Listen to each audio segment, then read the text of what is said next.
Hey guys, welcome to another week of the Underwriting Guide. This week we'll be discussing the FHA guideline on identity of interest. It's pretty black and white, but I know there can be some confusion out there around this guideline. And I'm here to clear all that up for you guys. So let's dive in.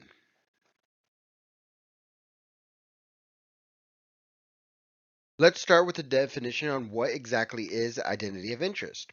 Identity of interest means any relationship generally based on family ties or financial interests between the seller and purchaser prospective owner, be the owner and or general contractor and the subcontractor, material supplier or equipment lessor or the owner or and the lender. Basically, if your seller and the buyer have some type of or any kind of relationship, it's an identity of interest transaction.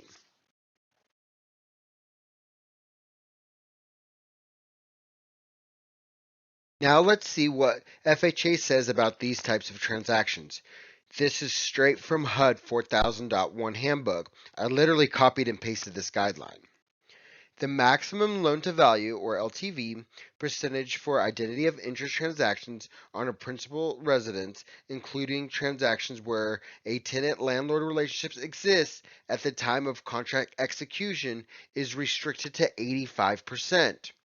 An identity of interest transaction is a sale between parties with an existing business relationship or between family members as identified in the handbook 4000.1.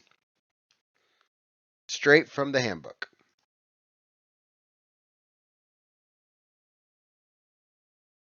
Now, don't be scared. There's ways around this guideline. Well, not really getting around the guideline, but there's exceptions for this. For when your transaction is a family member transaction, builder employee purchase, corporate transfer, or a tenant purchase. The family member transaction is identified as the principal residence of another family member or a property owned by another family member in which the borrower has been a tenant for at least 6 months immediately predating the sales contract. A lease or other written evidence to verify tenancy and occupancy is required. Builder employee purchase. An employee of a builder who is not a family member purchase one of the builder's new houses or models as a principal residence.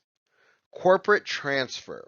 A corporate transfer, an employee to another location purchases the employee's house and then sells the house to another employee. Tenant transfer. This is a big one, guys.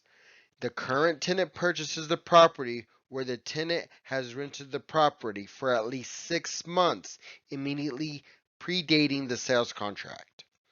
A lease or other written evidence to verify tenancy and occupancy is required. So basically, the tenant has to have lived in the subject property for 6 months before our contract execution. This is a big one that I see a lot of people miss.